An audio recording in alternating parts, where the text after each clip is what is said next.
என்னங்க மேம் இங்கே நின்று ஃபோன் பார்த்துட்டு இருக்கீங்க?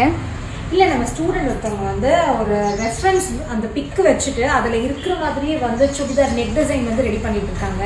ஸோ அதில் இருக்கிற மாதிரியே இருக்கா இல்லை ஏதாவது கொஞ்சம் மாற்றிருக்காங்களா அப்படின்னு பார்த்துட்டு இருந்தேன். ஆனால் பட் அதில் இருக்கிற மாதிரியே தான் ரெடி பண்ணிட்டு இருக்காங்க. அப்படின்னா இவங்க தான் லாவண்யா, நம்மளோட டெய்லரிங் கிளாஸ் ஸ்டூடெண்ட். ஆக்சுவலி இதில் வந்து ஆச்சரியமான விஷயம் என்ன அப்படின்னா, இது அவங்களோட ஃபர்ஸ்ட் பேட்ச் ஒர்க். ஒரு ஹாய் சொல்லிருந்தா வந்து சுடிதார் வந்து எடுத்துருக்காங்க. பிளவுஸ் சுடி ரெண்டுமே நம்ம வந்து சொல்லி கொடுக்குறோம். ஸோ எவ்வளோ நாளாக வந்துட்டு இருக்கீங்க கிளாஸ்க்கு? 1 month. இப்போ பேசிக்லாம் முடிச்சுட்டு அதுலேயே பேட்ச் ஒர்க் ஸ்டார்ட் பண்ணியிருக்கீங்களா?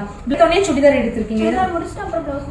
ஓகே, எப்படி இருக்கீங்க கிளாஸ்? உங்களுக்கு எப்படி சொல்லி கொடுக்குறாங்க? இதுக்கு முன்னாடியே தைக்க தெரியும் மேம். ஆனால் இப்போ தான் நான் பர்ஃபெக்டாக தைக்க கற்றுருக்கேன். அந்த டெக்னிக்கோட ப்ராப்பர் மெத்தட்ல வந்து தைக்கிறீங்க. கரெக்ஷன் வரதெல்லாம் அப்பப்போ சரி பண்ணிக்கிறீங்களா?